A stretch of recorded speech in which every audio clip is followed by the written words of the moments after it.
ನಮಸ್ಕಾರ ನನ್ನ ವೀಕ್ಷಕರೇ, ಮತ್ತೊಮ್ಮೆ ನಿಮ್ಮೆಲ್ಲರಿಗೂ ನೈಸರ್ಗಿಕ ಬದುಕು ಚಾನೆಲ್ಗೆ ಸ್ವಾಗತ ಸುಸ್ವಾಗತ. ನಾನೀಗ ಕರ್ನಾಟಕ ಬಿಟ್ಟು ಆಂಧ್ರಾಗೆ ಬಂದಿದ್ದೀನಿ. ಯಾಕಂದರೆ ನಮ್ಮ ಭೂಮಿಯಲ್ಲಿ ಗೊಣ್ಣೆ ಹುಳುಗಳ ಕಾಟ ತುಂಬಾ ಜಾಸ್ತಿ ಆಗಿಬಿಟ್ಟಿದೆ. ಇಲ್ಲೊಬ್ಬರು ಬನ್ನಿ ಸರ್, ಒಂದು ಒಳ್ಳೆ ಮೆಡಿಸಿನ್ ಇದೆ ಗೊಣ್ಣೆ ಹುಳಕ್ಕೆ ಅಂತ, ಅದೇನು ಎತ್ತ ಅಂತ ತಿಳ್ಕೊಳ್ಳೋಣ ಬನ್ನಿ, ಹೋಗೋಣ ಬಾಲು ಸರ್ ಹತ್ರ ಕೇಳೋಣ ಏನದು ಮೆಡಿಸಿನ್, ಯಾವ ಥರ ನಾವು ಕೊಡೋದು ಅಂತ. ಸರ್ ನಮಸ್ತೆ, ನಿಮ್ಮ ಬಗ್ಗೆ ಒಂದು ಚಿಕ್ಕದಾದಂಥ ಪರಿಚಯ ಮಾಡ್ಕೊಳ್ಳಿ ಸರ್. ಸರ್, ನನ್ನ ಹೆಸರು ಬಾಲಚಂದ್ರ ಅಂತ. ನಮ್ಮದು ಮದನಕುಂಟ ಗ್ರಾಮ, ಅಮರಾಪುರ ಮಂಡಲ್, ಆಂಧ್ರ ಪ್ರದೇಶ. ಇದು ನಮ್ಮದು ಬಾಲು ಆರ್ಗ್ಯಾನಿಕ್ ಫಾರ್ಮಿಂಗ್ ಅಂತ ಹೇಳಿ ಇದು ನಮ್ಮ ತೋಟ. ಒಂದು ವರ್ಷ ಆಗಿದೆ ನಾವು ಈ ತೋಟ ಮಾಡಿ. ನಾವು ಇದನ್ನೆಲ್ಲ ಸಾವಯವ ರೀತಿಯಲ್ಲಿ ಮಾಡ್ತಾ ಇರೋದು ಕಂಪ್ಲೀಟ್. ಇದು ಕಂಪ್ಲೀಟು 4 ಎಕರೆ ಇದೆ. 4 ಎಕರೆಯಲ್ಲೂ ನಾವು ಕಂಪ್ಲೀಟು ಅಡಿಕೆ ಮತ್ತು ಶ್ರೀಗಂಧ ಎಲ್ಲ ತುಂಬ ಮಿಶ್ರ ಬೆಳೆ ಎಲ್ಲ ಮಾಡಿದ್ದೀವಿ, ಬೇರೆ ಬೇರೆ ಮಾಡಿದ್ದೀರಾ. ಓಕೆ ಓಕೆ ಸರ್, ನೀವಿನ್ನೂ ಹೀಗೆ ಹೇಳಿದ್ರೆ ಈಗ ಇನ್ನೂ ಇದು 1 ವರ್ಷ ಆಗಿದೆ ಅಂತ. ನಿಮ್ಗೆ ಈ ಕೀಟ ಬಾಧೆಗಳಲ್ಲಿ ನಿಮ್ಗೇನೋ ಗೊಣ್ಣೆ ಹುಳದ ರೋಗದ್ದು ಅಥವಾ ಗೊಣ್ಣೆ ಹುಳದ್ದು ಏನೋ ಕಂಡಿದ್ಯಾ ನಿಮ್ಮ ತೋಟದಲ್ಲಿ? ಹೌದು ಸರ್, ನನಗೆ 1 ವರ್ಷದಲ್ಲಿ ಸಾಧಕ ಬಾಧಕಗಳ ಬಗ್ಗೆ ಹೇಳ್ಬೇಕಂದ್ರೆ ತುಂಬ ಒಂದು ಕಾಟ ಕೊಟ್ಟಿದ್ದಂದ್ರೆ ಇದು ಗೊಣ್ಣೆ ಹುಳನೇ ಸರ್. ಓಕೆ. ಯಾಕಂದ್ರೆ ಮೇಲ್ಗಡೆ ಗಿಡದ ಮೇಲೆ ಏನು ಬಂದರೂ ಕಾಯಿಲೆ ಗೊತ್ತಾಗುತ್ತೆ, ಬಟ್ ಇದು ಭೂಮಿ ಒಳಗಡೆ ಬರೋಂಥ ಕೀಟ. ಇದು ಕಾಣಲ್ಲ ಕಣ್ಣಿಗೆ, ಅದು ಅರ್ಜೆಂಟ್ ನಾವು ಐಡೆಂಟಿಫೈ ಕೂಡ ಮಾಡೋಕ್ಕಾಗೋದಿಲ್ಲ. ಅದರಲ್ಲಿ ಕಂಪ್ಲೀಟ್ ಇನ್ನೊಂದು ಏನು ಗೊತ್ತಾ ಸರ್, ಸಾವಯವ ರೀತಿ ಕೃಷಿ ಮಾಡೋವಂಥವ್ರು, ನೈಸರ್ಗಿಕ ಕೃಷಿ ಮಾಡೋವಂಥವ್ರಿಗೆ ಉಳುಮೆ ಮಾಡೋದಿಲ್ಲ. ಹೌದು. ಉಳುಮೆ ಮಾಡದೇ ಇರೋದ್ರಿಂದ ಗೊಣ್ಣೆ ಹುಳುಗಳು ಜಾಸ್ತಿ ಅತಿ ಹೆಚ್ಚು ಇರ್ತವೆ. ಉಳುಮೆ ಮಾಡಿದಾಗ ಏನಾಗುತ್ತೆ, ಗೊಣ್ಣೆ ಹುಳುಗಳು ಭೂಮಿ ಮೇಲೆ ಬರ್ತಾ ಇರ್ತವೆ. ಹೌದು. ಅಕ್ಕಿ ಪಕ್ಷಿಗಳು ಬಂದು ತಿಂದು ಹೋಗ್ತಾ ಇರ್ತವೆ. ಬಟ್ ಇದು ಉಳುಮೆ ಮಾಡೋದಿಲ್ಲ. ಮತ್ತೆ ತ್ಯಾಜ್ಯ ಅತಿ ಹೆಚ್ಚು ಹಾಕಿರ್ತೀವಿ. ತ್ಯಾಜ್ಯ ಎಲ್ಲಿ ಅತಿ ಹೆಚ್ಚು ಇರುತ್ತೋ ಅಲ್ಲಿ ಗೊಣ್ಣೆ ಹುಳು ಜಾಸ್ತಿ ಇರ್ತವೆ. ಅದಕ್ಕೆ ತುಂಬ ಒಂದು ತ್ಯಾಜ್ಯಗಳು ತಿನ್ನಲಿಕ್ಕೆ ಮತ್ತು ಅದು ಕಂಫರ್ಟ್ ಜಾಗ, ಮೊಟ್ಟೆ ಇಡಲಿಕ್ಕೆ ತುಂಬ ಚೆನ್ನಾಗಿರುತ್ತಂತೆ. ಎಲ್ಲಿ ತ್ಯಾಜ್ಯ ಇರುತ್ತೆ ಅಲ್ಲಿ ಇರುತ್ತೆ. ಎಕ್ಸಾಂಪಲ್ ನಾವು ನೋಡ್ಬೇಕಂದ್ರೆ ತಿಪ್ಪೆ ಅಂತ ಹೇಳ್ತೀವಿ ಸರ್, ಕೊಟ್ಟಿಗೆ ಗೊಬ್ಬರ ಹಾಕಿರ್ತೀವಲ್ಲ, ಕೊಟ್ಟಿಗೆ ಗೊಬ್ಬರದಲ್ಲಿ ತುಂಬ ಅತಿ ಹೆಚ್ಚು ಇರುತ್ತೆ. ಯಾಕಂದರೆ ತಿನ್ನೋಕೆ ಆಹಾರನೂ ಸಿಗುತ್ತೆ ಮತ್ತು ವಾಸ ಮಾಡೋಕ್ಕೂ ಚೆನ್ನಾಗಿರುತ್ತೆ ಅಂತೇಳಿ ಅಲ್ಲಿ ತುಂಬ ಹೆಚ್ಚಿರ್ತವೆ. ಮತ್ತು ಭೂಮಿ ಮತ್ತು ಸ್ಮೂತ್ ಆಗಿರುತ್ತಲ್ಲ ಅಲ್ಲೆಲ್ಲ ಇರ್ತದೆ. Okay super. ಮತ್ತು ನೀವು ಇದಕ್ಕೆ ಏನು ಪರಿಹಾರ ಕಂಡುಕೊಂಡ್ರಿ ಸರ್? ಅಂದರೆ ನೀವು ಇದನ್ನು ಯಾವ ಥರ ನಿರ್ವಹಣೆ ಮಾಡಿದ್ರಿ? ಯಾಕಂದರೆ ಇದು ಒಂದು ಗೊಣ್ಣೆ ಹುಳ ತಿಂತು ಅಂದರೆ ನಿಮ್ಮ ಗಿಡ ಹಿಂಗಿರೋದೇ ಇಲ್ಲ, ಹಂಗೆ ಚೆನ್ನಾಗೇ ಇರುತ್ತೆ. ಈ ಹಾರ್ಟ್ ಅಟ್ಯಾಕ್ ಹೆಂಗಾಗುತ್ತಲ್ಲ ಪೇಷಂಟ್ಗೆ, ಇಲ್ಲ ಸರ್, ನಾನು ಇದನ್ನು ತಕ್ಕಂತ ಇವತ್ತು ಚೆನ್ನಾಗಿರುತ್ತೆ, ನಾಳೆ ಸತ್ತೋಗ್ಬಿಡುತ್ತೆ. ಯಾಕಂದರೆ ಇದು ಇನ್ನೊಂದೇನು ಗೊತ್ತಾ ಸರ್, ಇದು ಗೊಣ್ಣೆ ಹುಳು ಬಗ್ಗೆ ತುಂಬ ಒಂದು ಲೈಫ್ ಸೈಕಲ್ ತಿಳ್ಕೊಂಡ್ರೆ ತುಂಬ ಚೆನ್ನಾಗಿ ಅರ್ಥ ಆಗುತ್ತೆ ಸರ್. ಇದು ಲೈಫ್ ಸೈಕಲ್ ಅನ್ನೋದು ಇರುತ್ತೆ. ಇದು ಇದು ದುಂಬಿ ಅಂತ ಸರ್. ಇದು ದುಂಬಿ ಅಂತಕ್ಕಂಥದ್ದು ಆರಡ ಅಂತದ್ದು. ಇದು ರಾತ್ರಿ ಸಮಯದಲ್ಲಿ ಹೊರಗಡೆ ಬರುತ್ತೆ. ಮನೆಗಳಲ್ಲಿ ನೋಡಿರ್ಬೋದು, ಒಂದು ದುಂಬಿ ಅಂತ ಕಪ್ಪು ಬರುತ್ತೆ ಲೈಟಿಂಗ್ ಹತ್ರ, ಗುವಾಡಿ ಅಂತ ಅಂತಾರೆ ನಮ್ಮ ಕಡೆ. ಸ್ವಲ್ಪ ದಪ್ಪ ಇರುತ್ತೆ ಸರ್, ಒಂದು ದಪ್ಪ ಬರುತ್ತೆ ಅದು, ಆ ಥರದ್ದು. ಅದು ಏನು ಮಾಡುತ್ತೆ, ಇದು ಮೊಟ್ಟೆಗಳನ್ನು ಇಡುತ್ತೆ. ಅದು ಮೊಟ್ಟೆಗಳು ಇಡುತ್ತೆ ಸರ್. ಮೊಟ್ಟೆಗಳು ಇಟ್ಟು ಇದು ಮೊಟ್ಟೆಗಳು ಗೊಣ್ಣೆ ಹುಳುಗಳಾಗಿ ಪರಿವರ್ತನೆ ಆಗುತ್ತೆ. ಆ ಗೊಣ್ಣೆ ಹುಳು ಅಂತಕ್ಕಂಥದ್ದು ಒಂದು ಸ್ಟೇಜ್ ಹೋಗುತ್ತೆ. ಗೊಣ್ಣೆ ಹುಳು ಮತ್ತೆ ಲಾರ್ವಾ ಅಂತ ಹೇಳಿ, ಇದು ಗೂಡು ಕಟ್ಟಿ, ಇದು ರೇಷ್ಮೆ ಗೂಡು ಯಾವ ರೀತಿ ಒಂದು ಲೈಫ್ ಸೈಕಲ್ ಇರುತ್ತೆ, ರೇಷ್ಮೆ ಹುಳದ್ದು, ಅದೇ ರೀತಿ ಇದು ಗೊಣ್ಣೆ ಹುಳುಗೂ ಒಂದು ಲೈಫ್ ಸೈಕಲ್ ಇರುತ್ತೆ. ಆದ್ರಿಂದ ಇದು ತುಂಬಾ ಡೇಂಜರ್ ಸರ್. ನನಗೂ ಇದ್ರ ಬಗ್ಗೆ ಮೊನ್ನೆ ರೀಸೆಂಟ್ ಆಗಿ, ಇದು ಯಾವಾಗ ಕಾಟ ಇರಲ್ಲ ಸರ್, ಇದು ಮುಂಗಾರು ಮಳೆ ಶುರು ಆಗುತ್ತಲ್ಲ ಅವಾಗ ಗೊಣ್ಣೆ ಹುಳುಗಳು ಬರೋದು ಜಾಸ್ತಿ, ಅತಿ ಹೆಚ್ಚಾಗಿ. ಹೌದು ಸರ್, ಜೂನ್, ಜುಲೈ, ಆಗಸ್ಟ್ ಈ ಸಮಯದಲ್ಲಿ ಗೊಣ್ಣೆ ಹುಳು ಅತಿ ಹೆಚ್ಚಿರ್ತವೆ. ನನಗೂ ಮೊನ್ನೆನೇ ಗೊತ್ತಾಗಿದ್ದು, ಜುಲೈಯಲ್ಲಿ ನಮ್ಮ ಗಿಡಗಳು ಯಾಕೆ ಒಣಗ್ತಾ ಇದೆ, ಸತ್ತೋಗಿದೆ ಅಂತ ನಾವು ಅದನ್ನು ಸ್ವಲ್ಪ ಪರಿಶೀಲನೆ ಮಾಡಿದಾಗ ನನಗೆ ಬಟರ್ ಫ್ರೂಟ್ ಗಿಡ ಮತ್ತು ಕೆಲವೊಂದು ಅಡಿಕೆ ಗಿಡಗಳು ಕಡ್ದಾಕಿದೆ. ನಾವು ಅದನ್ನು ರೀಪ್ಲೇಸ್ ಮಾಡೋಕೆ ಹೋದಾಗ ಗೊತ್ತಾಯಿತು, ಗೊಣ್ಣೆ ಹುಳುಗಳು ಕಡ್ದು ಇದನ್ನು ನಾಶ ಮಾಡಿದೆ ಅಂತೇಳಿ. ಆಗ ನನಗೆ ಇದ್ರ ಬಗ್ಗೆ ನಾನು ಲೈಫ್ ಸೈಕಲನ್ನು ನೋಡಿದೆ. ಆಗ ಗೊತ್ತಾಯ್ತು ಇದು ತುಂಬಾ ಡೇಂಜರ್. ಯಾಕಂದ್ರೆ ತುಂಬಾ ಜನ ಗೊಬ್ಬರ ಹಾಕ್ಬೇಕಾದ್ರೆ ಗೊಬ್ಬರ ಜೊತೆ ಬಂದಿದೆ ಅಂತ ಹೇಳ್ತಾರೆ, ಬಟ್ ಇದು ಗೊಬ್ಬರ ಹಾಕಿ ನಾವು ಇದು 1 ವರ್ಷದಿಂದ ಯಾವುದೇ ಗೊಬ್ಬರ ಹಾಕಿಲ್ಲ, ಬೇರೆ ಗೊಬ್ಬರ ಹಾಕಿಲ್ಲ ಅಂತ ನಾನು ಅವಾಗ ಅದ್ರ ಬಗ್ಗೆ ರಿಸರ್ಚ್ ಮಾಡಿದಾಗ ಗೊತ್ತಾಯ್ತು, ಇದು ದುಂಬಿಗಳು ಬಂದು ನಮ್ಮ ತೋಟದಲ್ಲಿ ನಾವು ಮೊದಲೇ ಸಾವಯವ ಕೃಷಿ ಮಾಡ್ತಾ ಇದೀವಿ, ತ್ಯಾಜ್ಯ ಸಖತ್ತಾಗಿ ಎಲ್ಲ ಅದನ್ನ ಹಾಕ್ಬಿಟ್ಟಿದೀವಿ, ಬಂದು ಅದಕ್ಕೆ ಚೆನ್ನಾಗಿ ವಾಸ ಮಾಡೋಕೆ ಚೆನ್ನಾಗೈತೆ ಅಂತ ಹೇಳ್ಬಿಟ್ಟು ಎಲ್ಲ ಮೊಟ್ಟೆಗಳಿಟ್ಟು ಗೊಣ್ಣೆ ಹುಳು ಎಲ್ಲಿ ನೋಡಿದ್ರೆ ಸಿಗೋ ಸರ್. ತುಂಬಾ ಎಲ್ಲಾದ್ರೂ ನಾವು ತ್ಯಾಜ್ಯ ಎಲ್ಲಿ ಅತಿ ಹೆಚ್ಚಿರುತ್ತೆ ಅಲ್ಲಿ ಕೈ ಹಾಕಿ ನೋಡಿದಾಗೆಲ್ಲ ಗೊಣ್ಣೆ ಹುಳು ಸಿಗುತ್ತೆ. ಮತ್ತೆ ಅವಾಗ ನಾನು ಇದ್ರ ಬಗ್ಗೆ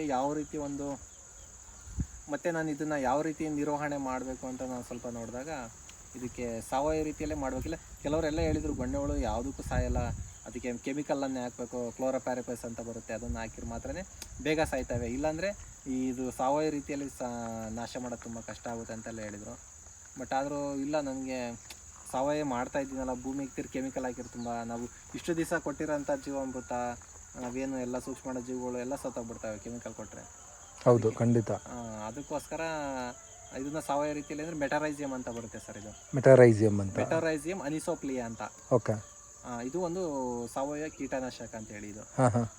ಇದನ್ನ ನನಗೆ ಒಬ್ಬರು ಯೂಟ್ಯೂಬಲ್ಲಿ ನೋಡಿದೆ, ಅವರು ಮತ್ತೆ GKVK ಅಲ್ಲಿ ಸಿಗುತ್ತೆ, ಇದು GKVK ಕ್ಯಾಂಪಸಲ್ಲಿ ಅಂತ ಗೊತ್ತಾಯಿತು. ಹೌದು. ಅವ್ರದ್ದು ನಾನು ಕಾಂಟ್ಯಾಕ್ಟ್ ನಂಬರನ್ನು ತಗೊಂಡು ಅವ್ರಿಗೆ ಫೋನ್ ಮಾಡಿ ಹೇಳಿದಾಗ ಅವ್ರು ಕಳಿಸ್ಕೊಟ್ರು ಸರ್. VRL ಮುಖಾಂತರ ಅವ್ರು ಕಳಿಸ್ಕೊಡ್ತಾರೆ. ಮೆಟರೈಸಿಯಂ ಅಂತ ಒಂದೇ ಅಲ್ಲ, ಎಲ್ಲ ರೀತಿ ಸಾವಯವ ರೀತಿ ಯಾವುದೇ ರೀತಿ ಸೂಕ್ಷ್ಮಾಣುಗಳು ಜೀವಿಗಳು ಬೇಕಾದರೂ ಸಹ ನಮಗೆ NPK ಸೂಕ್ಷ್ಮಾಣು ಜೀವಿಗಳು, ಟ್ರೈಕೋಡರ್ಮಾ, ಸೂಡೋಮೋನಾಸು, ಏನು ಅಜೋಟೋ ಬ್ಯಾಕ್ಟೀರಿಯಾ, ಇದು ಪ್ರತಿಯೊಂದು ಎಲ್ಲ AMC ಅಂತೀವಲ್ಲ, ಅರ್ಕಾ ಮೈಕ್ರೋಬಿಯಲ್ ಕನ್ಸರ್ಷಿಯಾ, ಪ್ರತಿಯೊಂದು ಸೂಕ್ಷ್ಮಾಣು ಜೀವಿಗಳು ಎಲ್ಲ ಸಿಗುತ್ತೆ. ವ್ಯಾಮು ಎಲ್ಲ ಕೇವಲ 100 ರೂಪಾಯಿ ಸರ್. ಒಂದು ಕೆಜಿ 100 ರೂಪಾಯಿ. Super sir. ಮತ್ತೆ ಅಲ್ಲಿಂದ ಇಲ್ಲಿ ಕಳ್ಸಕ್ಕೆ ಕೊರಿಯರ್ ಚಾರ್ಜಸ್ ಏನಾಗ್ಬೋದು? ನಾವೇ ಎಕ್ಸ್ಟ್ರಾ ಕೊಡ್ಬೇಕಾಗುತ್ತೆ. ನನಗೆ ಶಿರಾ ಕಳಿಸಿದ್ರು ಕೊರಿಯರ್ VRL ಮುಖಾಂತರ. ನಾನು VRL ಅಲ್ಲಿಂದ ಹೋಗಿ ತಗೊಂಡ್ಬಂದೆ. ಓಕೆ. ಆ ಮೆಟರೈಸಿಯಮ್ ಅನ್ನು ನಾವು ಎಲ್ಲ ಸ್ಪ್ರೇ, ಇದಕ್ಕೆ ಮುಖ್ಯವಾಗಿ ಅದಕ್ಕೆ ಮೆಟರೈಸಿಯಮ್ ಅನ್ನ ಡ್ರಿಪ್ ಮುಖಾಂತರನೂ ಕೊಡಬೇಕು. ಮತ್ತೆ ಎಲ್ಲಾ ಕಡೆ ನಾವು ಭೂಮಿ ಮೇಲೆ ಎಲ್ಲಾ ಕಡೆನೂ ಸ್ಪ್ರೇ ಮಾಡಬೇಕಾಗುತ್ತೆ ಸರ್. ಯಾಕಂದ್ರೆ ಗೊಣ್ಣೆ ಹುಳು ಎಲ್ಲಿರುತ್ತೆ ಅನ್ನೋದು ಗೊತ್ತಾಗಲ್ಲ. ಹೌದು. ಅದರಿಂದ ಇದನ್ನ ಮೆಟರೈಸಿಯಮ್ ಅನಿಸಪ್ಲಿನ ಒಂದು 200 ಲೀಟರ್ ನೀರಿಗೆ ಒಂದು 2 kg ಮೆಟರೈಸಿಯಂ ಪೌಡರ್ ಅನ್ನ ಮಿಕ್ಸ್ ಮಾಡ್ಕೊಬಿಟ್ಟು ಡ್ರಿಪ್ ಮುಖಾಂತರನೂ ಕೊಡ್ಬೋದು. ಮತ್ತೆ ಎಲ್ಲ ಕಡೆನೂ ನಾವು ಸ್ಪ್ರೇಯರ್ನಲ್ಲಿ ಸ್ಪ್ರೇ ಮಾಡಿಬಿಟ್ರೆ ಬ್ಯಾಕ್ಟೀರಿಯಾಗಳು, ಈ ಮೆಟರೈಸಿಯಮ್ ಏನು ಬ್ಯಾಕ್ಟೀರಿಯಾ ಇದೆಯಲ್ಲ, ಆ ಗೊಣ್ಣೆ ಹುಳುಗಳ ಮೇಲೆ ಫಂಗಸ್ ಆಗಿ ಇದು ಇನ್ಫೆಕ್ಷನ್, ಆ ಫಂಗಸ್ ಇದೆಯಲ್ಲ ಇದು ಮೆಟರೈಸಿಯಮ್ದು, ಅದು ಗೊಣ್ಣೆ ಹುಳುಗಳ ಮೇಲೆ ಬೆಳೆದು ಅದನ್ನ ಇನ್ಫೆಕ್ಷನ್ ಮಾಡುತ್ತೆ. ಗೊಣ್ಣೆ ಹುಳುಗಳ ಮೇಲೆ ಇನ್ಫೆಕ್ಷನ್ ಮಾಡಾದ್ಮೇಲೆ ಅದನ್ನ ಸಾಯ್ತದು ಗೊಣ್ಣೆ ಹುಳು, ಇನ್ಫೆಕ್ಷನ್ ಇಂದ ಸತ್ತೋಗ್ಬಿಡುತ್ತೆ. ಬಟ್ ಇದು ಸಂಪರ್ಕ ಬರಬೇಕು, ಮೆಟರೈಸಿಯಮ್ ಮತ್ತೆ ಗೊಣ್ಣೆ ಹುಳು ಸಂಪರ್ಕ ಬಂದ ಮಾತ್ರ ಕೆಲಸ ಮಾಡುತ್ತೆ, ಇಲ್ಲಾಂದ್ರೆ ಅದು ಗೊತ್ತಾಗೋದಿಲ್ಲ, ಕೆಲಸ ಮಾಡೋದಿಲ್ಲ. ಅದರಿಂದ ಎಲ್ಲಾ ಕಡೆನೂ ಎಲ್ಲ ಸ್ಪ್ರೇ ಮಾಡಿದ್ರೆ ಒಳ್ಳೇದು. ಎಲ್ಲ ಕಡೆ ಸ್ಪ್ರೇ. ನಿಮ್ಮಲ್ಲಿ ಇಲ್ಲೇನೋ ಅದು ಮೆಟರೈಸಿಯಮ್ ಏನೋ ಪ್ಯಾಕೆಟ್ ಇದೆಯಾ ಸರ್? ಸರ್, ನಾನು 10 kg ತರಿಸಿದ್ದೆ, ಎಲ್ಲ ಕೊಟ್ಟಿದ್ದೀನಿ. ಇನ್ನೊಂದು 3 kg ಇದೆ ಸ್ಪ್ರೇ. ನಾವು ಸ್ಪ್ರೇ ಮಾಡಿಸಿಲ್ಲ, ಸ್ಪ್ರೇ ಮಾಡಿಸ್ಬೇಕಾಯ್ತು, ಬಟ್ ಸ್ಪ್ರೇ ಮಾಡಿಸಿಲ್ಲ.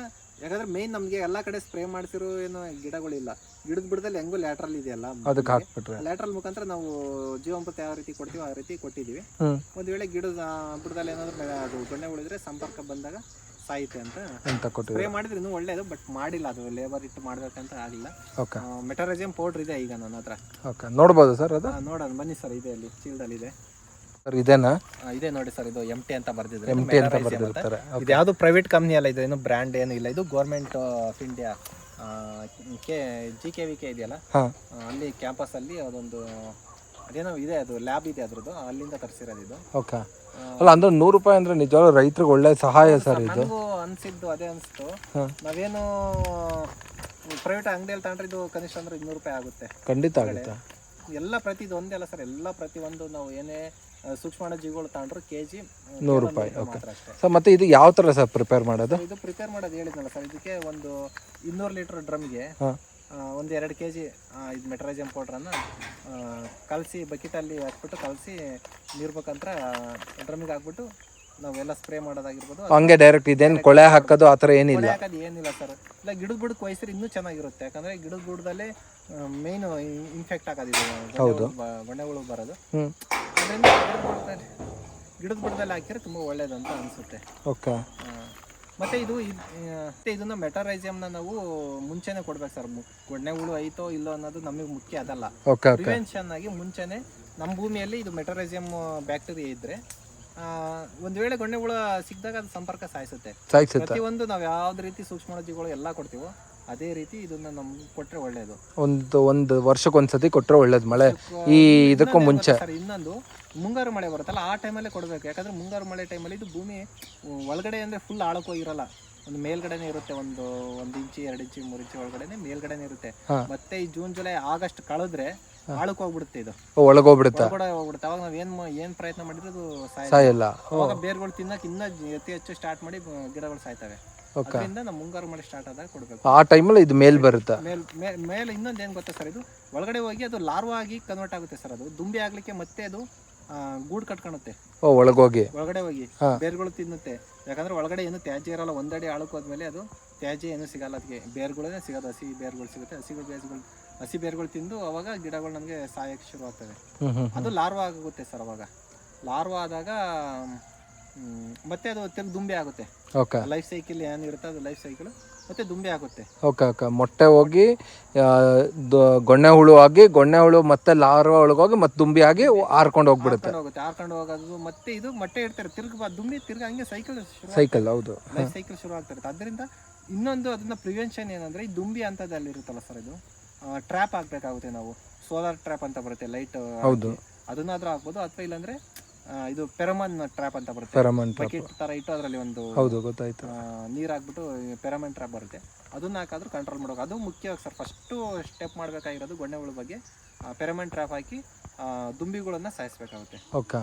ಅದು ಆದ್ಮೇಲೆ ಎರಡನೇ ಅಂತ ಈ ಮೆಟರೈಸಮ್ ಅನ್ನ ಭೂಮಿಗೆಲ್ಲ ಕೊಡ್ಬೇಕು. ಸರ್ ಇವ್ರದ್ದು ಕಾಂಟ್ಯಾಕ್ಟ್ ನಂಬರ್ ಏನೋ ಸಿಗ್ಬೋದಾ ಸರ್? ಸರ್ ಇದೆ ಸರ್, ಅದು ಬಿಲ್ ಇದೆ, ಕೊಡಿ ಸರ್, ನಾನು ಇಲ್ಲಿ ಪಕ್ಕದಲ್ಲಿ ಹಾಕ್ತೀನಿ. ಯಾಕಂದ್ರೆ ಸಾಕಷ್ಟು ಒಂದಷ್ಟು ರೈತರಿಗೆ ಹೆಲ್ಪ್ ಆಗ್ಲಿ. ಯಾಕಂದ್ರೆ ಇಷ್ಟೊಂದು ಗೌರ್ಮೆಂಟ್ ಮಾಡ್ತಾ ಇರೋದು ನಮ್ಗೆ ಗೊತ್ತೇ ಇರಲ್ಲ. ಹೌದು ಸರ್, ಕರೆಕ್ಟ್. ಇದೊಂದು ನಿಜವೂ ಒಳ್ಳೆ ವಿಚಾರ. ಮೆಟರೈಸಮ್ ಪ್ರೈವೇಟ್ ಅಲ್ಲಿ ಎಲ್ಲ ಕಡೆ ಕೇಳ್ದೆ, ಇಲ್ಲ ಅಂಗಡಿಯಲ್ಲಿ ಲೋಕಲ್ ಅಲ್ಲಿ ಎಲ್ಲೂ ಸಿಗ್ಲಿಲ್ಲ. ಹಿರಿಯೂರಲ್ಲಿ KVK ಅಲ್ಲೂ ಕೇಳಿದೆ, ಅಲ್ಲೂ ಸಿಗ್ಲಿಲ್ಲ. ತಿರ್ಗಾ ಬೇರೆ ಯಾರೋ ಯೂಟ್ಯೂಬರ್ ನೋಡಿ ನಾನು GK ವೆಹಿಕಲ್ ಸಿಗುತ್ತೆ ಅಂತ ಗೊತ್ತಾಗಿ ಅವ್ರಿಗೆ ಫೋನ್ ಮಾಡಿದಾಗ ಕಳಿಸ್ಕೊಟ್ರು ನಾನು. ಒಳ್ಳೆ ಕೆಲಸ. ನೋಡಿದ್ರಲ್ಲ ವೀಕ್ಷಕರೇ, ನಮ್ಮ ಗೌರ್ಮೆಂಟ್ ಎಷ್ಟೆಲ್ಲ ಕಾಳಜಿ ತಗೊತಾ ಇದೆ ರೈತರ ಮೇಲೆ. ಬಟ್ ಇದೇನೊಂದು ದುರಂತ ಅಂದ್ರೆ, ಇದು ರೈತರುಗಳು ಗೊತ್ತಾಗ್ತಾ ಇಲ್ಲ. ಈ ಥರ ಎಲ್ಲ ಇದೆ ಗೌರ್ಮೆಂಟಿಂದ, ಈ ಥರ ಎಲ್ಲ ಇದೆ ಅಂತ. ನೋಡಿ, ಇದೆ ಮೆಟರೈಸಿಯಮ್ ಅಂತ, ಗೌರ್ಮೆಂಟಿಂದ ಬರೀ ಕೇವಲ 100 ರೂಪಾಯಿ. ಸೊ ಕಾಂಟ್ಯಾಕ್ಟ್ ನಂಬರು ಡಿಸ್ಕ್ರಿಪ್ಷನ್ ಬಾಕ್ಸಲ್ಲಿ ಇರುತ್ತೆ, ಮತ್ತು ನಿಮ್ಗೆ ಇಲ್ಲಿ ಕೆಳಗಡೆನೂ ಪ್ಲೇ ಆಗ್ತಾ ಇರುತ್ತೆ. ನಿಮ್ಗೆ ಯಾರಿಗಾರು ಬೇಕಿದ್ರೆ ದಯವಿಟ್ಟು GKVK ಅಲ್ಲಿ ಕಾಲ್ ಮಾಡಿ ತೊಗೊಳ್ಳಿ. ಇದು ಯಾವುದೇ ರೀತಿ ಪ್ರಮೋಷನಲ್ ಆದಂಥ ವಿಡಿಯೋ ಅಲ್ಲ, ನಾವು ರೈತರಿಗೆ ಹೆಲ್ಪ್ ಆಗಲಿ ಅಂತ ಒಂದು ಉದ್ದೇಶಕ್ಕೆ ಸೊ ಕಾಂಟ್ಯಾಕ್ಟ್ ನಂಬರ್ ಇಸ್ಕೊಂಡು ನಾನು ಹಾಕ್ತಾ ಇದ್ದೀನಿ. ಮತ್ತು ನೋಡಿದ್ರಲ್ಲ ಹೇಗಿತ್ತು ನಮ್ಮ ಬಾಲು ಸರ್ ಅವರ ನ್ಯಾಚುರಲ್ ಫಾರ್ಮಿಂಗ್ ಅಂತ ಹೇಳ್ತಾ ಈ ವಿಡಿಯೋ ಮುಗಿಸ್ತಾ ಇದ್ದೀನಿ. ಮತ್ತೊಮ್ಮೆ ನಿಮ್ಮೆಲ್ಲರಿಗೂ ನೈಸರ್ಗಿಕ ಬದುಕು ಚಾನಲಿಂದ ಹೃದಯಪೂರ್ವಕ ವಂದನೆಗಳು, ಧನ್ಯವಾದಗಳು, ಶುಭ ದಿನ.